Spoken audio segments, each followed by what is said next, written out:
Les lampes fluorescentes industrielles bourdonnaient leur symphonie monotone habituelle tandis que Jesse Harris roulait les plans sur son bureau. Le bureau du chantier de construction était vide.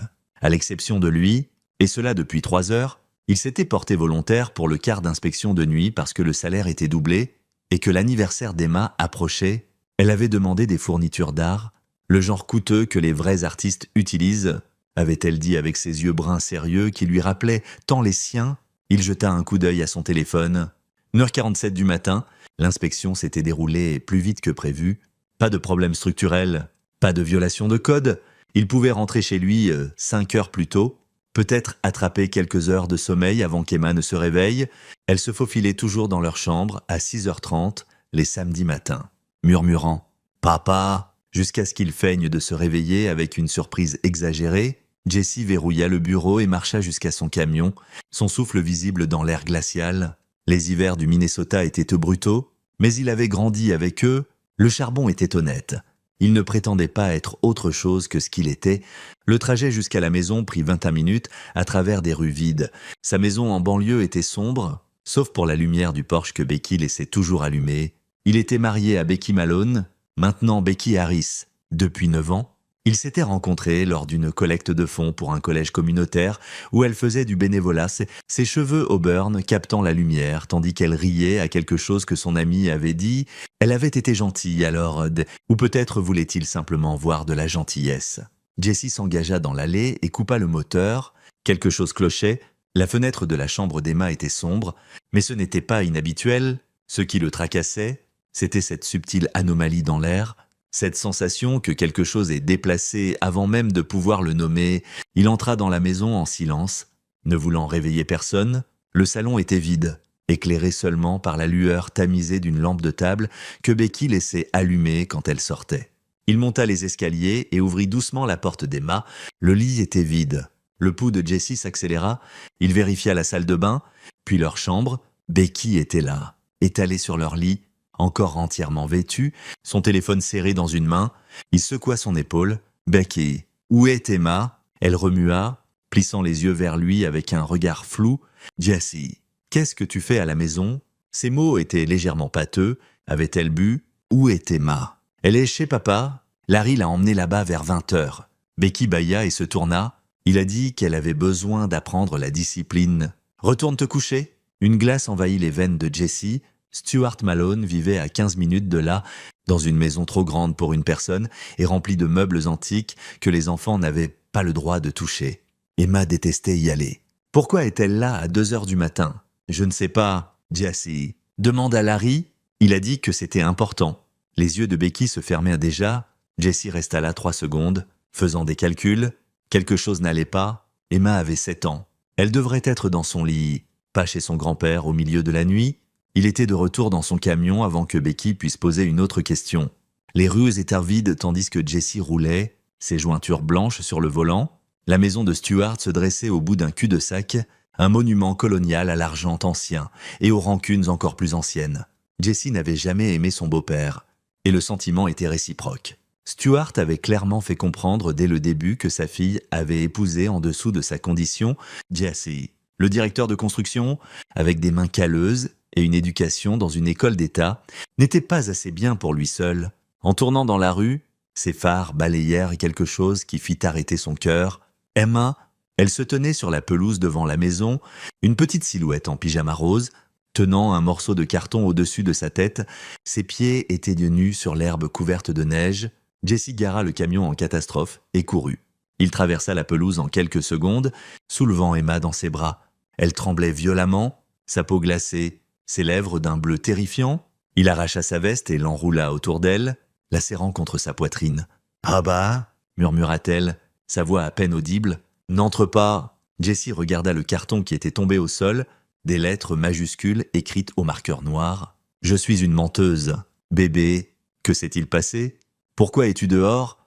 Il se dirigeait déjà vers la maison, Emma serrée contre lui. « Oncle Larry a dit que les menteurs ne méritent pas de chaleur, » dit Emma, ses dents claquant. « Il a dit que je devais tenir le panneau jusqu'à ce que je dise la vérité. »« Mais papa, j'ai dit la vérité. Je le jure. Depuis combien de temps es-tu dehors ? » « Je ne sais pas. C'était après l'heure du coucher de grand-père. » Oncle Larry est venu vérifier 2 fois. Il a dit que si j'entrais, tu ne me reverrais jamais. Une rage blanche, chaude et pure, envahit le corps de Jesse.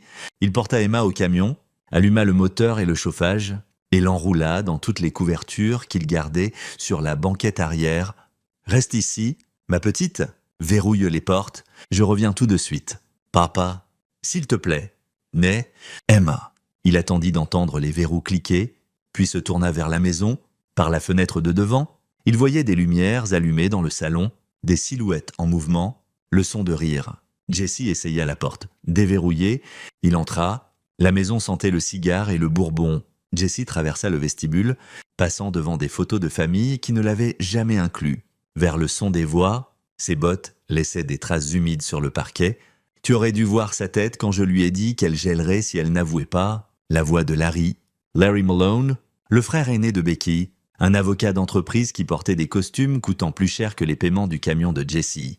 Jesse l'avait toléré pour Becky, enduré des dîners familiaux où Larry faisait des blagues sur le travail ouvrier et le labeur manuel. Jesse atteignit la porte du salon et s'arrêta. La scène devant lui se cristallisa en une clarté accablante parfaite. Sa femme, Becky, était sur le canapé, sa tête sur l'épaule de Mark Warren. Mark, qui avait été le partenaire d'affaires de Jesse 5 ans plus tôt, avant que Jesse ne découvre qu'il détournait de l'argent de leurs clients. Mark, qui avait disparu après que Jesse eut menacé d'impliquer la police. Mark, dont la main était maintenant sur la cuisse de Becky. Larry était assis dans le fauteuil en cuir de Stuart, un verre de bourbon à la main, sa cravate desserrée. Stuart lui-même se tenait près de la cheminée, paraissant plus vieux que ses 62 ans. Mais ses yeux étaient vifs et sans remords. « Cette gamine a une grande bouche », disait Mark. « Essayez de dire à Jessie qu'elle nous a vus ensemble la semaine dernière. Bonne idée de l'appeler une menteuse. Becky. Elle a 7 ans, dit Becky. Ces mots pâteux, elle ne sait pas ce qu'elle a vu. Elle en savait assez, dit Larry. C'est pourquoi j'ai veillé à ce qu'elle comprenne qu'il y a des conséquences pour mentir. Il rit. Ou dans ce cas, pour dire la vérité, Jessie se tenait dans l'embrasure de la porte, regardant sa femme se pencher contre un autre homme, regardant son frère rire d'avoir torturé une enfant de 7 ans, regardant son père ne rien faire. La trahison était complète. Stuart le vit en premier, le visage du vieil homme pâlit. Jessie. Tout le monde se tourna. Becky se leva précipitamment du canapé, le visage rougi. Jessie. Qu'est-ce que tu es censé être au travail? Mark Warren se leva lentement, un sourire narquois sur le visage. Tiens. L'ouvrier rentre tôt. Larry posa son verre, son expression passant de la surprise au calcul. Ce n'est pas ce que ça a l'air. Jessie les regarda tour à tour. Sa voix, quand il parla, était calme. Ma fille était dehors par 7 degrés étau, pieds nus pendant des heures, parce qu'elle a essayé de me dire la vérité sur vous. Il regarda Becky. Sur vous tous? Jessie. Je peux expliquer, commença Becky. Depuis combien de temps? Silence. Depuis combien de temps? Mark répondit, ce sourire toujours en place. Environ 6 mois. Et avant que tu ne te mettes sur tes grands chevaux, c'est elle qui est venue à moi. Elle a dit qu'elle avait fait une erreur en épousant un type qui travaille de ses mains et s'en l'assure. Larry se leva. Écoute, Jessie, on peut discuter de ça comme des adultes. Jessie bougea avant que son esprit conscient n'enregistre la décision. Il traversa la pièce en 3 enjambées et son poing heurta la mâchoire de Larry. En voyant l'avocat s'étaler en arrière par-dessus le fauteuil, Larry heurta le sol durement. Du sang coulant de son nez, « Tu as mis ma fille dans la neige ?» La voix de Jessie était un rugissement maintenant. Une enfant de 7 ans, Mark s'avança vers lui, mais Jessie fut plus rapide. Des années de travail en construction l'avaient rendu fort. Et la colère le rendait inarrêtable. Il attrapa Mark par sa chemise coûteuse et le plaqua contre le mur. « Et toi, espèce de ordure, tu m'as volé. Tu as disparu ? Et tu reviens pour voler ma femme. » La voix de Stuart coupa à travers le chaos. « Ça suffit, Jessie. J'appelle la police. »« Fais-le, » grogna Jessie. « Appelle-les. Laisse-les voir ce que vous avez fait à Emma. Laisse-les entendre comment tu as laissé ton fils torturer ta petite fille pour couvrir l'affaire de ta fille. » Becky pleurait maintenant, son mascara coulant sur son visage. « Jessie, s'il te plaît, on peut arranger ça. » Jessie relâcha Mark, qui s'affaissa contre le mur. Il regarda Becky et quelque chose dans sa poitrine se brisa net, comme un os qui se casse. « Arranger ça? Tu les as laissés punir Emma? Tu savais qu'elle disait la vérité et tu l'as appelée une menteuse. Tu as laissé ton frère mettre notre fille dehors dans le froid glacial. Je ne savais pas qu'il... Je pensais qu'il allait juste lui parler. Tu ne savais pas parce que tu t'en fichais. La voix de Jessie était froide maintenant, la rage se cristallisant en quelque chose de plus dur, de plus dangereux. Aucun de vous ne s'en souciait. Il se tourna et marcha vers la porte. « Où vas-tu » demanda Stuart. Jessie ne se retourna pas. « Prendre soin de ma fille, la seule personne dans cette famille qui vaille quelque chose. » Il sortit de la maison, les laissant dans leur salon coûteux avec leurs mensonges coûteux. Emma était encore dans le camion, enveloppée dans des couvertures, ses yeux grands ouverts de peur. Jessie monta et la serra contre lui, sentant son petit corps trembler contre le sien. « Est-ce que ça va, papa ? Ça va, ma petite ?» Il démarra le camion. « Mais on ne rentre pas à la maison ce soir.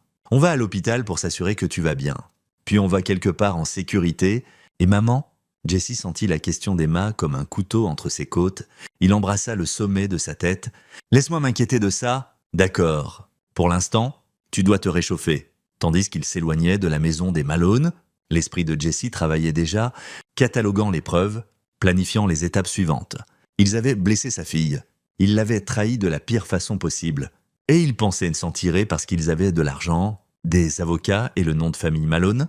Ils se trompaient. Jesse Harris travaillait peut-être de ses mains, avait des callosités et de la sueur sous les ongles, mais il avait bâti une entreprise de construction à partir de rien. Il savait comment planifier, comment exécuter, et comment s'assurer qu'une fondation était solide avant de construire quelque chose qui durerait. Cette fois, il allait construire quelque chose de différent. Il allait construire leur destruction, pièce par pièce, jusqu'à ce que tout ce qu'il valorisait s'effondre en poussière. Le médecin des urgences confirma ce que Jessie savait déjà.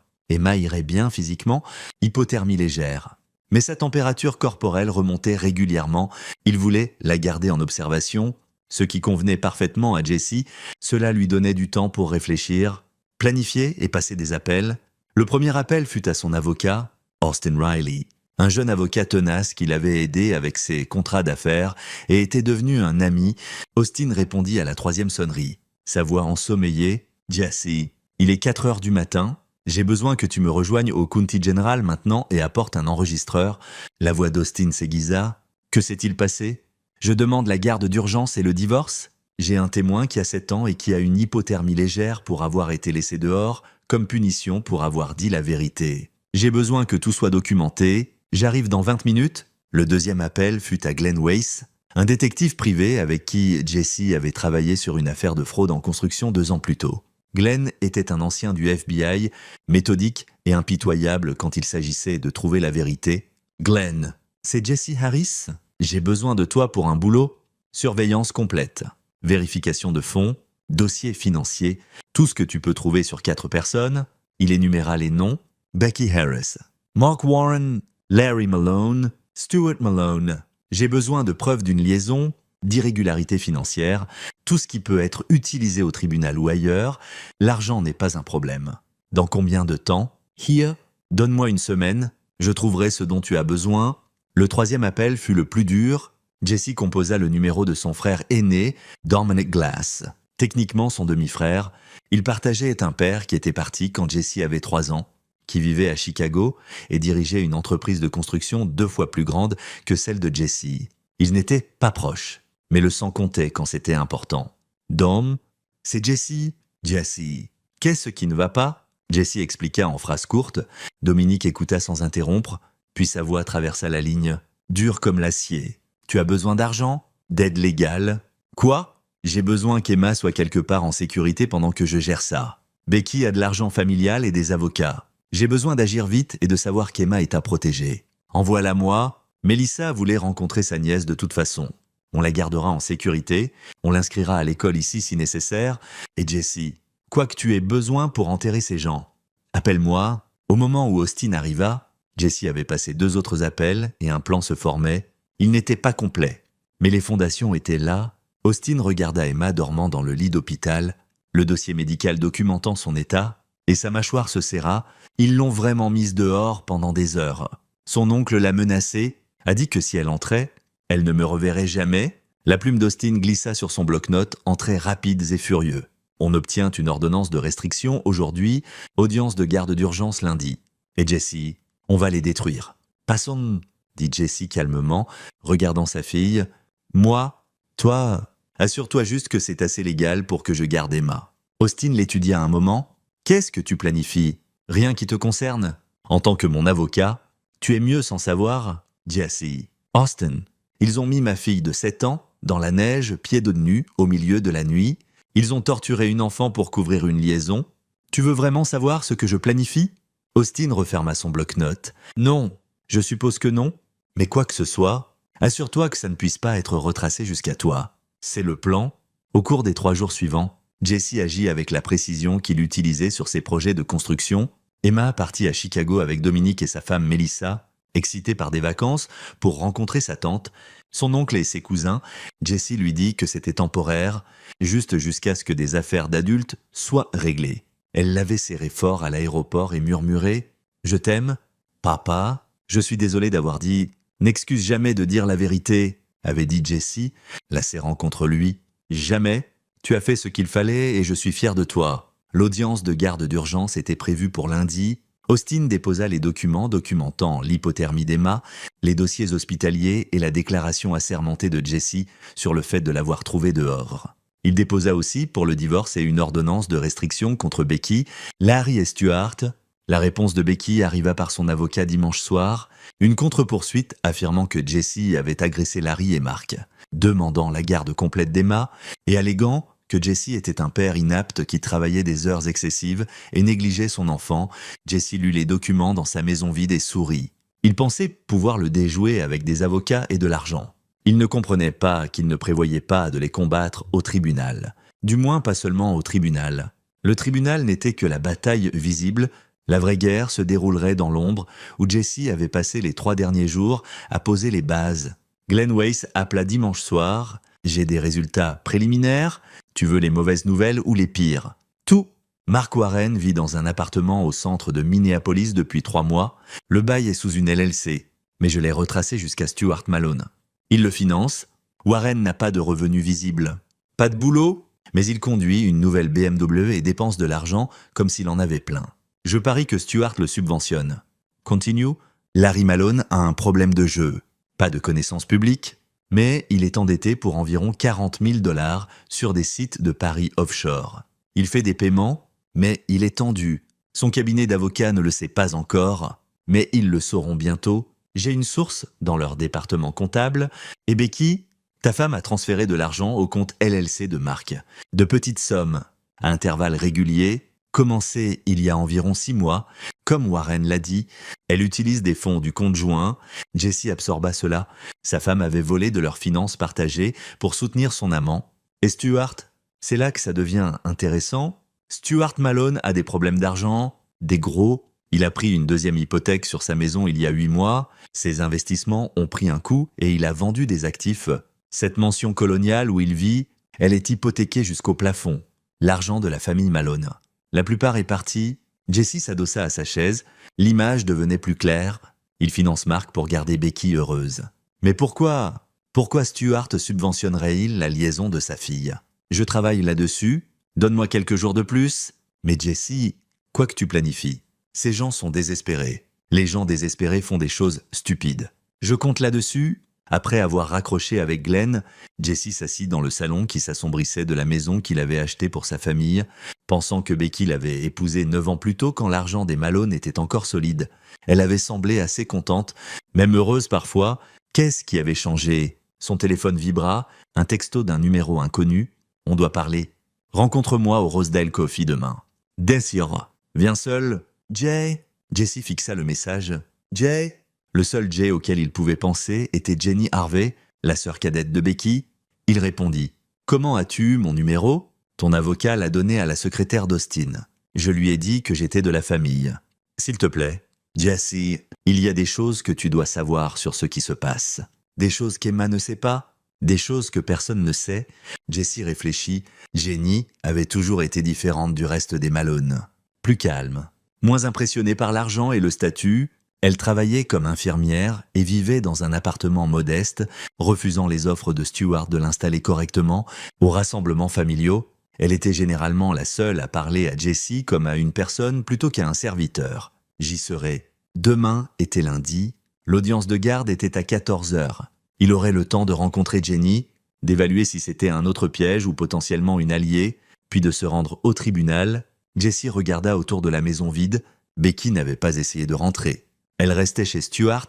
Selon Austin, probablement en train de planifier une stratégie avec ses avocats, en tordant le récit pour faire de Jessie le méchant. Il pouvait être essayé, mais Jessie avait passé 9 ans à construire des choses, à apprendre à voir les faiblesses structurelles, à comprendre comment abattre quelque chose en toute sécurité et complètement. Cela ne serait pas différent. Il avait juste besoin de trouver les bons points de pression. Son téléphone sonna. Dominic. « Comment va Emma ?» demanda Jessie immédiatement. « Elle va super. Mélissa l'a emmenée faire du shopping aujourd'hui. Lui a acheté des vêtements d'hiver. Elle s'adapte bien.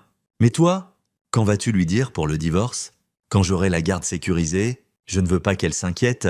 Jessie, je connais ce ton dans ta voix. Quoi que tu planifies, je ne planifie rien d'illégal. Je n'ai pas dit illégal. J'ai dit quoi que tu planifies. Ces gens ont blessé ton enfant.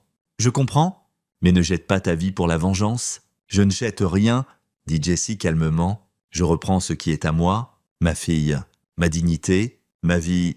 Dominique resta silencieux un moment. D'accord, mais souviens-toi, Emma a besoin de son père. Ne fais rien qui pourrait t'éloigner d'elle. Après avoir raccroché, Jessie s'assit dans l'obscurité, pensant à la vengeance et à la justice, et à la fine ligne entre elles. Il n'était pas intéressé par la vengeance pour elle-même. Il était intéressé par le fait de s'assurer que les gens qui avaient blessé Emma affrontent des conséquences, de vraies conséquences. Pas juste une tape sur les doigts du tribunal familial, et si ces conséquences les détruisaient au passage. Eh bien, c'était juste une bonne construction. On ne pouvait pas construire quelque chose de nouveau sans démolir ce qui était irrécupérable. Rosedale Coffee était un petit café dans un centre commercial. Le genre d'endroit qui servait du vrai café au lieu de dessert déguisé en boisson. Jessie arriva 10 minutes en avance et prit une table au fond où il pouvait voir l'entrée. Jenny Harvey arriva exactement à 10 heures. Paraissant nerveuse, elle avait 31 ans, 3 ans de moins que Becky, avec des cheveux plus foncés et les traits italiens de leur mère plutôt que les Irlandais de Stuart. Elle portait une tenue médicale sous son manteau, probablement venant ou allant à un quart à l'hôpital. Elle s'assit en face de lui. « Merci d'être venu. Tu as dit qu'il y a des choses que je dois savoir ?» Jenny regarda ses mains. « J'aurais dû te le dire avant. Je voulais, mais j'avais peur. Peur de papa, peur de Larry, peur d'être coupée de la famille. Mais après ce qui est arrivé à Emma, elle leva les yeux et ils étaient brillants de larmes non versées. « Je suis tellement désolée, Jessie. J'aurais dû la protéger. Qu'est-ce que tu sais, Jenny ?» Becky et Mark m'ont commencé la liaison il y a environ 8 mois. Je l'ai découvert par accident. Je les ai vus ensemble dans un restaurant quand Becky t'avait dit qu'elle était à une conférence de travail. Je l'ai confrontée et elle m'a tout raconté. Elle a dit qu'elle avait fait une erreur en t'épousant, qu'elle voulait plus de la vie que d'être la femme d'un directeur de construction. Jessie garda un visage neutre. « Continue. Papa savait. Il l'encourageait même. En fait, Mark est revenu dans le tableau l'année dernière.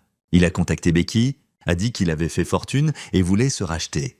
Papa a vu une opportunité. Quel genre d'opportunité ? Jenny inspira. Papa est ruiné, Jessie. Complètement ruiné. Il vit sur crédit et argent emprunté depuis 2 ans. Les factures médicales de maman avant sa mort ont effacé la plupart de leurs économies. Et papa a fait de mauvais investissements en essayant de récupérer. Il fait face à une saisie sur la maison.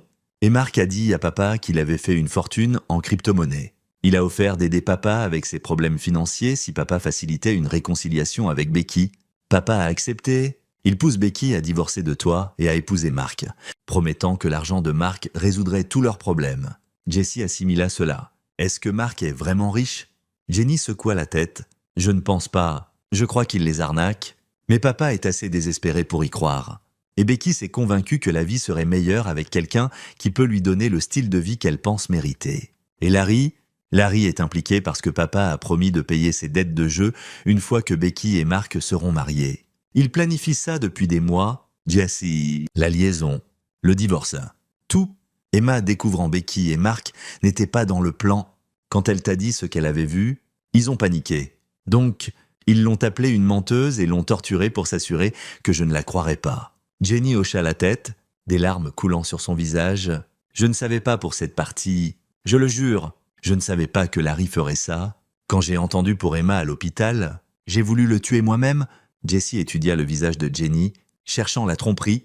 Il ne vit que de la culpabilité et une détresse genuine. Pourquoi me dis-tu ça maintenant? Parce qu'Emma mérite mieux, parce que tu mérites de savoir la vérité. Et parce que elle hésita, parce que je peux t'aider, j'ai accès à la maison de papa. Je sais où il garde ses dossiers financiers, ses mots de passe d'ordinateur, tout. Si tu as besoin de preuves pour l'affaire de garde ou le divorce, je peux les obtenir. Pourquoi trahirais-tu ta famille comme ça? Le rire de Jenny fut amer. Les trahir. Jesse, ils ne sont plus ma famille. Ce sont des étrangers qui se soucient plus de l'argent et du statut que de la sécurité d'une fille de 7 ans. La vraie famille ne fait pas ce qu'ils ont fait. Jessie prit une décision. Je rencontre mon avocat après ça. Peux-tu venir avec moi? Si tu es sérieuse pour aider, j'ai besoin que tu fasses une déclaration officielle. Je le ferai. Et Jessie, quoi que tu planifies de leur faire, je ne m'interposerai pas. Ils méritent ce qui arrive. Alors qu'ils quittaient le café ensemble, Jessie sentit le plan se cristalliser davantage. Il avait des alliés maintenant, Austin, Glenn, Dominic. Et Jenny, il avait des informations, il avait de la motivation. Ce dont il avait besoin ensuite, c'était le piège parfait. L'audience de garde d'urgence se passa mieux que Jessie ne l'avait espéré. Austin présenta les preuves médicales, des photos d'Emma debout dehors dans la neige, et la documentation hospitalière de son hypothermie. Jenny témoigna de ce qu'elle avait vu, confirmant que Larry avait admis avoir mis Emma dehors comme punition et que Stuart avait été présent et l'avait permis. L'avocat de Becky essaya de peindre Jessie comme violent en évoquant son agression sur Larry, mais Austin contre-attaqua avec la légitime défense. Quel père ne réagirait pas violemment en voyant sa fille maltraitée? La juge, une femme stricte nommée Margaret Ortiz, examina les preuves avec un froncement de sourcils croissant. Elle accorda à Jessie la garde temporaire complète en attendant une enquête complète des services à l'enfance.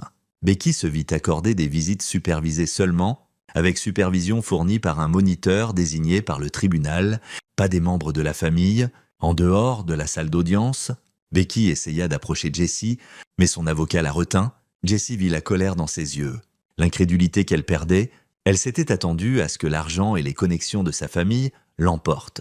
Elle apprenait que quand la sécurité d'un enfant était impliquée, l'argent ne gagnait pas toujours. Ce soir-là, Jessie s'assit dans son bureau à domicile, regardant les informations compilées par Glenn, dossier financier, chronologie de la liaison, preuve de la faillite de Stuart, documentation des dettes de jeu de Larry. C'était complet, accablant, et exactement ce dont il avait besoin, mais ce n'était pas assez. Jessie ne voulait pas juste gagner l'affaire de garde, il voulait s'assurer que ces gens ne pourraient jamais blesser Emma à nouveau, jamais utiliser leur argent ou leur influence pour se frayer un chemin de retour dans leur vie. Il prit son téléphone et appela Glenn. « J'ai besoin que tu creuses plus profondément sur Mark Warren. Chaque arnaque qu'il a menée, chaque personne qu'il a escroquée, tout. S'il prévoit d'arnaquer Stuart et Becky, je veux des preuves et je veux savoir quand ça va arriver. Tu veux le laisser les arnaquer? Je veux l'aider à les arnaquer. Puis, je veux m'assurer que tout le monde sache exactement ce qui s'est passé. » Glenn resta silencieux un moment. « C'est froid. Jessie, ils ont mis ma fille dans la neige. Le froid est ce qu'ils ont gagné. » La phase suivante du plan de Jessie commença à prendre forme. Il laisserait le schéma de Mark et Stuart se dérouler, peut-être même l'accélérer. Il s'assurerait que quand il s'effondrerait, il les emporte tous financièrement, socialement, légalement, et il s'assurerait qu'Emma soit en sécurité loin quand l'explosion se produirait. Mais d'abord, il avait besoin de savoir exactement ce que Mark planifiait. Et pour ça, il avait besoin de quelqu'un à l'intérieur. Il prit son téléphone et appela Jenny. « À quel point es-tu bonne pour jouer un rôle? Qu'est-ce que tu as besoin? J'ai besoin que tu convainques ton père que tu es de son côté, que tu as témoigné contre lui au tribunal parce que tu avais peur, mais que tu réalises maintenant qu'il essayait juste d'aider Becky. Peux-tu faire ça? Tu veux que je les espionne? Je veux que tu découvres exactement ce que Mark planifie. Stuart pense que Mark est riche, mais nous savons tous les deux qu'il mène probablement une arnaque. J'ai besoin de savoir quel genre d'arnaque, quand ça arrive, et combien d'argent est impliqué. Peux-tu faire ça? » Jenny resta silencieuse un long moment. « Oui, je peux faire ça. Mais Jessie, quand ce sera fini? Je ne veux plus rien avoir à faire avec eux. Quand ce sera fini, tu n'auras pas à... » Jessie raccrocha et regarda le tableau qu'il avait créé sur le mur de son bureau. Photos, Chronologia, Connections. Ça ressemblait à quelque chose d'un thriller policier. Mais c'était juste une bonne planification, gestion de projets de construction appliqués à la destruction au lieu de la construction. Il avait passé sa carrière à apprendre comment construire des choses qui durent. Maintenant, Il allait construire un piège si parfait que quand il se refermerait, les Malone et Mark Warren ne perdraient pas seulement, ils seraient détruits si complètement qu'ils ne pourraient jamais se relever. Et le meilleur, ils allaient le construire eux-mêmes, pièce par pièce, en pensant qu'ils construisaient leur propre salut. Jesse Harris travaillait peut-être de ses mains, mais son esprit était assez aiguisé pour voir 3 coups à l'avance. Et là, il pouvait voir jusqu'à l'échec et mat. 2 semaines passèrent. Emma resta à Chicago avec Dominique. S'épanouissant dans sa nouvelle école et se faisant des amis, Jesse l'appelait tous les soirs, et chaque fois qu'il l'entendait rire, sa résolution se durcissait. Elle méritait mieux que ce que les Malone lui avaient donné. Elle méritait la sécurité, la stabilité, et un père qui la protégerait quel qu'en soit le coup. Jenny joua son rôle parfaitement. Elle s'excusa auprès de Stuart, prétendant avoir paniqué à l'audience de garde. Stuart, désespéré pour l'unité familiale et quelqu'un pour aider à gérer sa situation financière de plus en plus compliquée, l'accepta de retour. En quelques jours, elle assistait à des réunions familiales où Mark présentait ses opportunités d'investissement.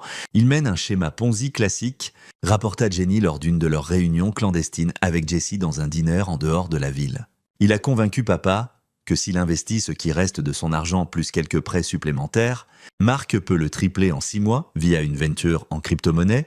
Papa y croit parce qu'il est désespéré. Combien Stuart prévoit-il d'investir? Tout. Il a déjà liquidé son portefeuille d'actions et pris une 3e hypothèque. Mark parle d'avoir besoin d'un demi-million au total pour maximiser les retours. Papa se démène pour le rassembler. Jesse sentit quelque chose de sombre et satisfaisant s'installer dans sa poitrine. Et Becky? Becky encaisse son fonds en fiducie. Elle l'aura tout d'ici la fin du mois. Elle est convaincue qu'une fois divorcée de toi et mariée à Mark, ils seront riches à nouveau. Elle parle de reprendre Emma, de déménager dans une grande maison, de lui donner la vie qu'elle mérite.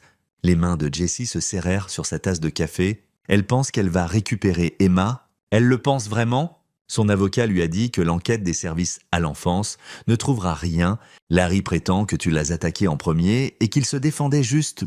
Becky pense que les visites supervisées sont temporaires. Que dit Mark de tout ça? Jenny se pencha en avant. C'est la partie intéressante d'aller. J'ai piraté l'email de Mark. Ne me demande pas comment. J'ai daté un type en Haïti à l'université.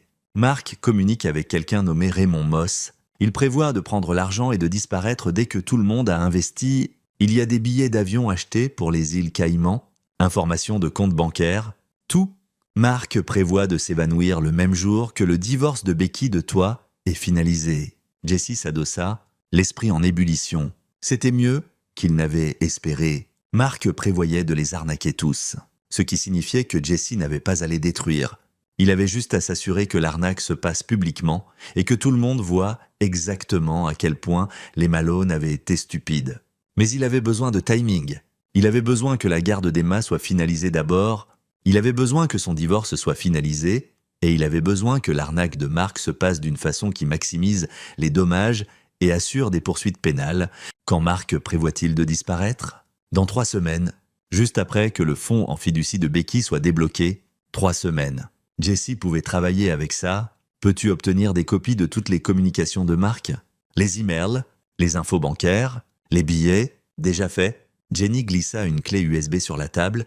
Tout est là-dessus, y compris la preuve que papa savait que Mark était ton ancien partenaire. Savait pour le détournement et l'a ramené spécifiquement pour briser ton mariage. Jesse prit la clé, sentant son poids comme une arme.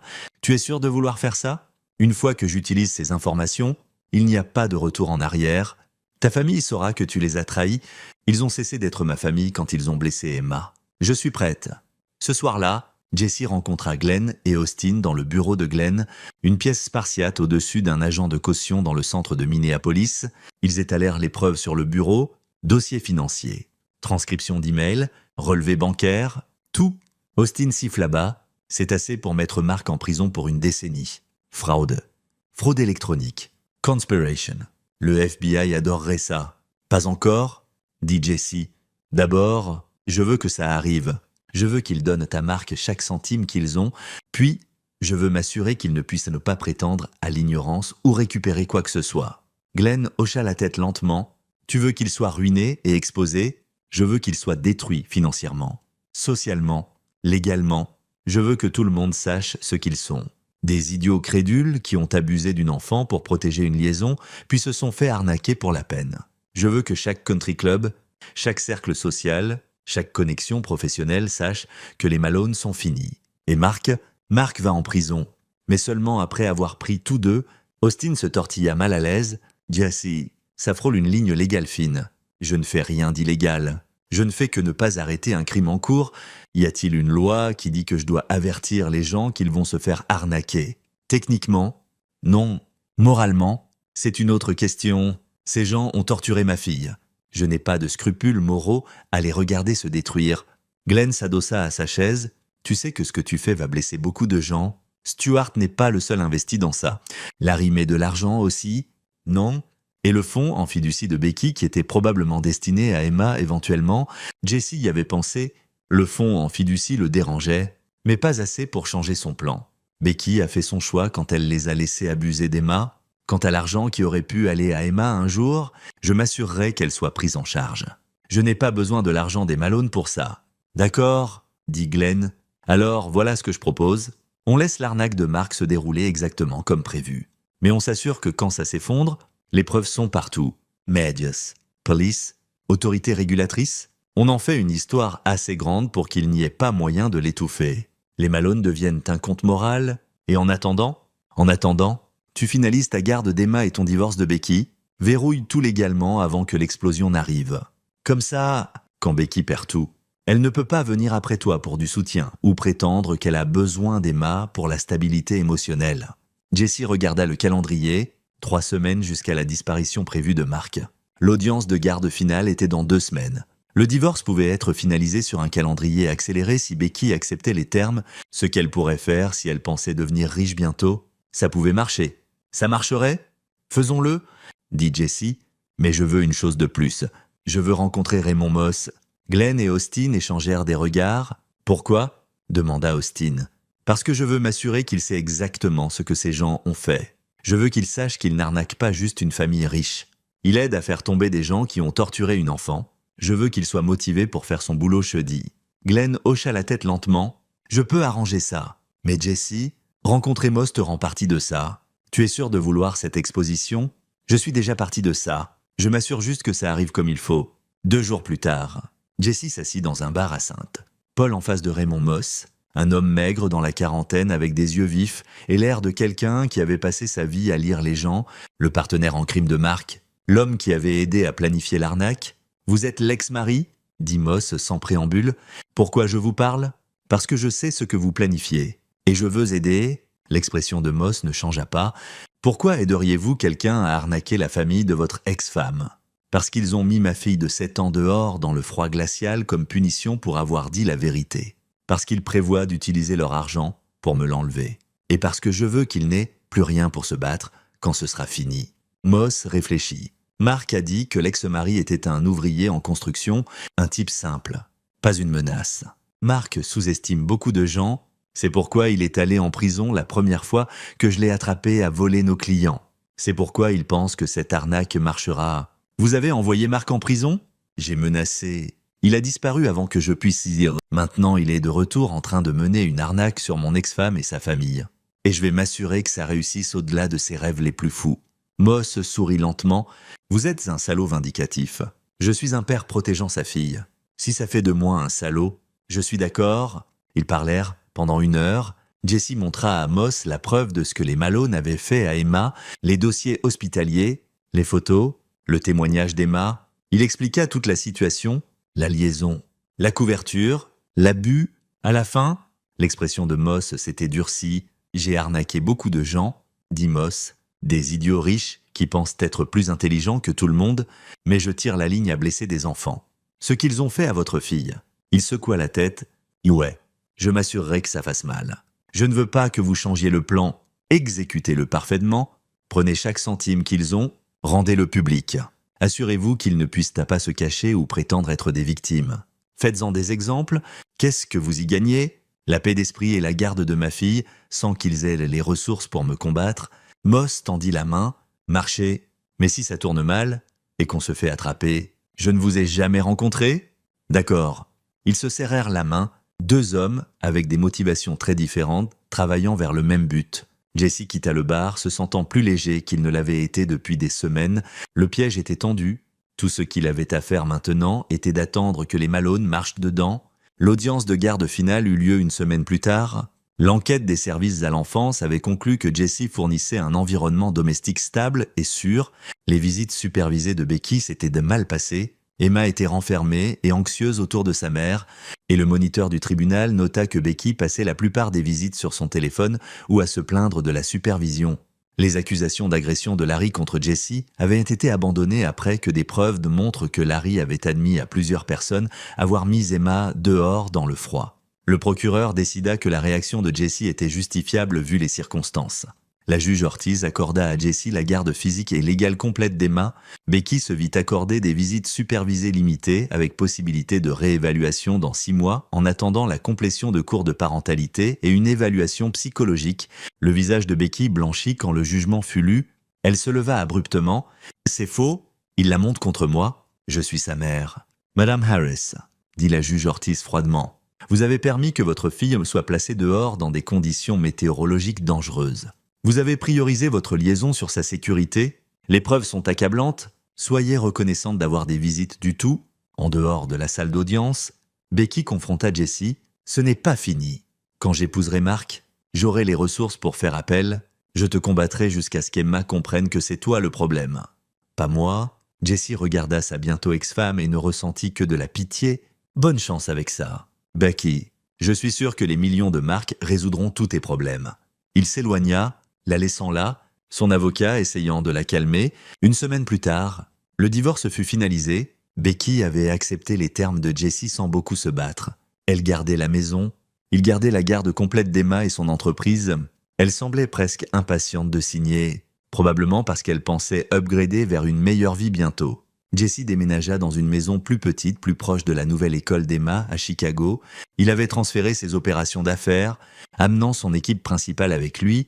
C'était un nouveau départ, et ça semblait juste. Emma s'épanouissait, elle s'était fait des amis, ses enseignants disaient qu'elle était brillante et engagée, et les cauchemars sur le fait d'être debout dans la neige devenaient moins fréquents. Jessie avait arrangé pour qu'elle voie un thérapeute pour enfants qui disait qu'Emma était résiliente, mais aurait besoin de soutien continu. « Papa ?» demanda Emma un soir, tandis que Jessie l'abordait. « Est-ce que maman va essayer de me reprendre ?» Jessie choisit ses mots avec soin. « Maman aimerait te voir plus. Mais la juge a décidé que tu es plus en sécurité vivant avec moi. Ça ne va pas changer. Ma chérie, je le promets. » Bien. Emma serra son lapin en peluche plus fort. « J'aime ici, j'aime ma nouvelle école, et j'aime que je n'ai pas à voir oncle Larry ou grand-père Stuart anymore. Tu n'as jamais à les voir à nouveau si tu ne veux pas. Je ne veux pas. Alors tu ne le feras pas. » Après qu'Emma se soit endormie, Jessie alla dans son bureau à domicile et vérifia son téléphone. « Un texto de Jenny. Ça arrive demain ?» Papa signe les papiers d'investissement le matin. Becky transfère son fonds en fiducie demain après-midi. Mark et Raymond volent demain soir. Demain, tout ce qu'il avait planifié, tout ce qu'il avait mis en motion, atteindrait sa conclusion demain. Jessie appela Glenn. « C'est le moment. Relâche tout aux médias. Unité des crimes financiers. FBI, tout. Mais attends que Mark et Raymond soient dans l'avion. Je veux qu'ils soient attrapés à l'aéroport. Tu es sûr de ça? » Jessie. Je n'ai jamais été plus sûr de quoi que ce soit. Le matin suivant, Jessie se réveilla, prépara le petit déjeuner à Emma et la conduisit à l'école. Il l'embrassa au revoir et lui dit qu'il l'aimait. Puis, il conduisit jusqu'à un café et attendit. À 10 heures, son téléphone commença à vibrer. Alertes News. Histoire de dernière minute. Famille proéminente du Minnesota prise dans une arnaque à la crypto-monnaie de plusieurs millions. Avocat local fait face à une enquête criminelle pour lien avec fraude d'investissement. Famille d'élite sociale perd fortune à un escroc. À midi, c'était partout. L'histoire avait tout. Richesse, scandale, stupidité, crime. Les médias adoraient. Le nom Malone trendait sur les réseaux sociaux et pas de la bonne façon. Le téléphone de Jessie sonna. « Jenny, c'est le chaos, » dit-elle. Sa voix tremblante mais triomphante. Papa fait une dépression. Becky n'arrête pas de hurler. L'avocat de Larry a déjà appelé. Il est enquêté pour violation des politiques éthiques de son cabinet à cause de ses dettes de jeu. Mark et Raymond ont été arrêtés à l'aéroport en essayant d'embarquer pour un vol vers Grand Cayman. C'est fini, Jessie. Ils sont finis? Combien ont-ils perdu? Tout? La maison de papa va en saisie. Le fonds en fiducie de Becky est parti. Larry va être radié. Le FBI a saisi tous les comptes de Mark. Il s'avère que Raymond travaillait avec eux Coupant un deal, Mark va en prison pour longtemps. Jesse sentit une satisfaction froide s'installer sur lui. Bien, il y a plus. Certains voisins et amis de papa, ceux qui ont investi sur sa recommandation, parlent de le poursuivre, poursuite civile pour négligence ou fraude ou quelque chose. Papa va être en bataille légale pendant des années. Et toi? Je vais bien? J'ai documenté tout ce que je t'ai donné, assuré qu'il y ait une trace montrant que j'ai essayé d'avertir papa et qu'il m'a ignoré. Mon avocat dit que je suis clean. Tu as bien fait? Jenny, j'ai fait ce qu'il fallait. Il y a une différence? Elle posa. Comment va Emma? Elle est heureuse? Elle est en sécurité? Elle n'aura jamais à s'inquiéter d'eux à nouveau. C'est tout ce qui compte. Puis après avoir raccroché, Jesse s'assit dans le café regardant la couverture news sur sa tablette. Ils montrèrent des photos de Stuart Malone escorté de sa maison par des agents fédéraux. Ils montraient des images de Mark Warren menotté. Ils montrèrent des interviews avec des experts de financiers expliquant comment l'arnaque fonctionnait et comment les victimes auraient dû la voir venir. Les Malone étaient une blague maintenant. Un compte moral, tout ce qu'ils valorisaient, leur nom, leur statut, leur argent était parti. Jesse pensa à la vengeance et à la justice. Et s'il y avait vraiment une différence quand le résultat était le même? Il pensa à Emma en sécurité dans sa classe, apprenant et riant et étant une enfant sans peur. Il pensa au regard sur le visage de Larry quand il avait trouvé Emma dehors dans le froid, le sourire narquois sur le visage de Mark quand il avait admis la liaison, le rejet casual de Becky de la souffrance de sa fille. Ils avaient blessé son enfant. Il pensait pouvoir s'en tirer parce qu'ils avaient de l'argent et des avocats et le nom Malone. Ils se trompaient. Jesse avait construit le piège parfait et ils y étaient entrés volontairement, avidement, stupidement. Et maintenant, il n'avait plus rien que des problèmes légaux et des réputations ruinées. Son téléphone sonna à nouveau. « Dominic, j'ai vu les news. C'était toi, n'est-ce pas? Je ne sais pas de quoi tu parles. Jesse, ils disent que le FBI a eu un type anonyme avec des preuves détaillées. Dossiers financiers, emails, tout. C'était toi? Impossible à prouver. » Dominique rit. « Tu es un salaud effrayant quand quelqu'un blesse ton enfant? Je suis un père. Je fais ce qui doit être fait. » « Ouais, tu le fais. » La voix de Dominique s'adoucit. « Emma demande quand tu rentres. Elle t'a fait un dessin à l'école aujourd'hui. J'y serai dans 1 heure. Dis-lui qu'on prendra une glace pour célébrer. » « Célébrer quoi? Un nouveau début. » Jesse paya son café et sortit dans l'après-midi froid du Minnesota. Le soleil brillait et l'air était propre et vif. Il monta dans son camion et commença le trajet de retour à Chicago, de retour à Emma, de retour à sa nouvelle vie. Derrière lui, l'empire de la famille Malone s'effondrait en poussière. Leur argent était parti, leur réputation détruite. Leurs problèmes légaux ne faisaient que commencer. Mark Warren faisait face à une peine de prison fédérale. Larry Malone était radié. Stuart Malone perdait sa maison et faisait face à des poursuites civiles d'investisseurs en colère. Becky Harris était sans le sou et seule. Ses rêves d'un style de vie riche brisés. Et Emma était en sécurité. Jesse Harris, l'ouvrier en construction avec des mains calleuses et une éducation d'école d'État, avait affronté une famille riche avec des avocats et des connexions et les avait détruits si complètement qu'il ne se relèverait jamais. Il l'avait fait méthodiquement, soigneusement, parfaitement, comme construire une structure destinée à durer. Celle-ci durerait pour toujours. Les Malone seraient un conte moral pendant des années, une histoire sur l'avidité et la stupidité et les conséquences de blesser l'enfant de la mauvaise personne. Jesse sourit en conduisant, pensant au dessin d'Emma qui l'attendait à la maison, à la glace qu'ils partageraient, à la vie qu'ils construiraient ensemble. Il avait construit beaucoup de choses dans sa carrière, des maisons, des bureaux, des écoles, mais ça, la sécurité d'Emma, son bonheur, son avenir libre, des gens qu'il avait blessés, c'était la meilleure chose qu'il ait jamais construite. Et elle tiendrait pour toujours. C'est ici que notre histoire se termine. Partagez vos pensées dans la section des commentaires. Merci pour votre temps. Si vous avez aimé cette histoire, veuillez vous abonner à cette chaîne. Cliquez sur la vidéo que vous voyez à l'écran et je vous verrai. Like, I can't even nail the jump dodge. That's just a normal jump, but it's easier with the jump. Oh, it's a normal jump? Yeah. Oh, And then from there, jump to where I am. okay, And okay. then we jump to where Dragon is. Oh, And then we swoop around and jump here. oh. Shoot. Oh, Dragon, no! And then we jump here. And then here. And then here. And then we don't get hit by this rock. What rock? Is that rock moves? Yeah, rock moves. Okay. Oh, It's back. Get this buddy out of here. Did you die? Yeah, I got knocked. Oh, dude. I'm so scared right now. So, like, the whole map's like this? Mm-hmm. Oh, And here, and here, and here. no. I tried to dodge it. It's no use. Okay, we can back out. I don't want you to lose I got all one, your two. lives. Which way do you go from here? Smidge. Oh, this is cool. This is cool. Hooja. Oh, you have to. That's a Hooja. jump. No. That's a normal jump. Mm-hmm. Oh, God. Hooja. Oh my Okay, God. okay. And then you swoop. You swoop. Hooja. Hooja.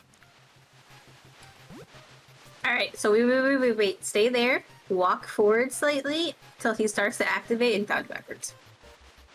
No dodge. Hooja. No. Oh. Yeah, too far. Yeah, too far. Oh, there's spikes back there. Oh my There's spikes everywhere. Dodge backwards. Dodge just right into spikes. Dude, this is nuts. The whole thing is like this. Yeah, it gets harder. That's insane. Hooja. Smidge, how bad is the ninja village? No. Terrible. Oh. Okay. So wait. How do I get over to where you guys are? So you want to walk towards him so he activates, dodge, and then immediately run this way. You're going to jump onto the white things between us and you. Okay. Activate. Ugh. Now run. Holy speed. Ooh. Oh. Flower blows. Tell me the flower blew up. The flower blows up. All the flowers blow up. What? Well, no, that's incorrect. The moving flowers do. The non-moving flowers do. Dude, I'm gonna lose all my lives. We can back out. Hold on. One more time. And this is why those of us that do trip mode have the infinite coins. Yes, I could see that being an issue. Hooja! So run. Oh, No! no. No! Once you're on the white things, you can take your time. He can. Okay, I'm gonna lose all my lives here. I used a coin. Are we backing out? Are we still going? We'll back it out. Okay. Do we just wait here? We go home. Hit the home button. Dude, Long time no see. that's nuts. And people speedrun that? Uh-huh. Dude. It just gives you 99 lives? Or is it forever? So hop back in and something. Dude, that's cool though. Normal style. Zone 1? Forever. Okay. Perfect. Oh hey Deb, you didn't see hell. You missed hell. No, I was watching. Oh, You it's gaze into the so bad. void. It's so bad. People speedrun that. That's nuts. Remind me to show you during the WA section the part that Wah. pisses me off the most. Dirt. I'm gonna be avoiding like the flowers now. Oh.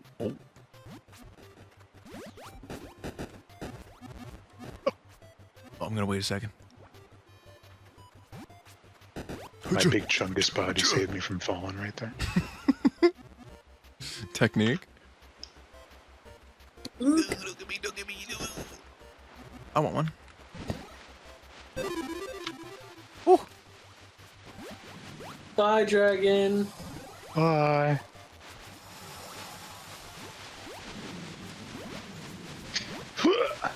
Oh. Oh, okay, gotcha. So that's you just need to hit them in general. You can't even step on their freaking backs, dude. Hooja, hooja. Oh, back here.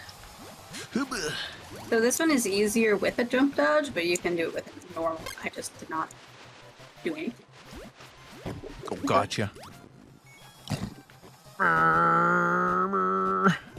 Oh shoot! I'm in the rapids. Let me out of here. Oh, so if you dodge while in the rapids, it'll prevent you from getting knocked at all. You did all 6, dude. That's nuts. Yeah. You lived to tell the You can tale. also just walk in them. If you jump, that's when you You lived to tell the tale. go down. But I did walk. Dude, it's such a bop though. I love the theme in this. Stupid.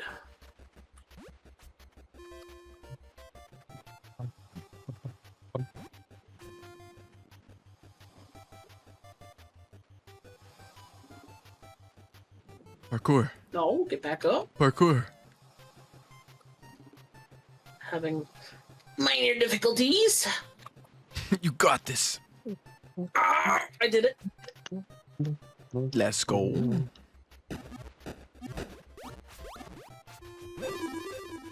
Doodle-doodle-doo. Oh. All right.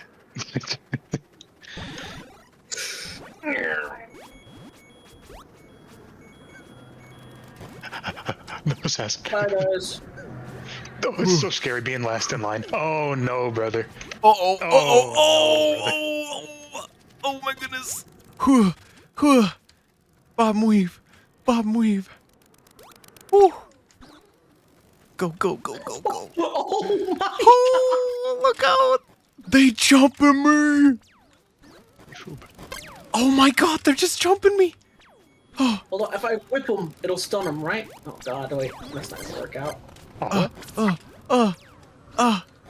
So usually you do Oh, like my one section at face. a time. Oh. Oh, you don't speedrun it? Oh. I was under the impression that the logs were like dropping behind us. Yeah, me too. But no, if it's just a chill walk, oh yeah. Alright, this next part, favorite part. We all gotta jump at the same time, and you try to land on your button. Yeah, wait for a second. Wait. Where's my button? My button is. Well, which way are we orientating? Oh. This way. Okay.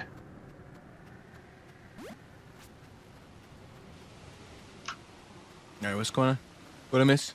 We're gonna jump off here and try to land on your button. On my button. I think I see it. 3, Oh, that's so bad. 2, 1, go. Oh, almost. I landed on mine. Alright, now stay in dead center and just Here swing. we go. You can hit them when they're out in the water. I Yeah. had no idea you could hit them. I You need can to like change go and grab your stuff and come back, but just make sure you come back to center. Okay. Whee! Holy. Woo. Wee. Wee! This is cool.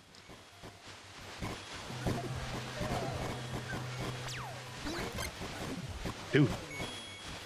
Now I need that chip. Oh.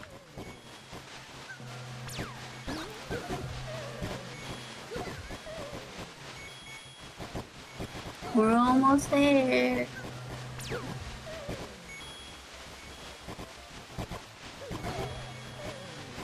Mm, Oh, that. Oh. Whoa. Let's go. Oh. I fell in the tide. Oh. There we go.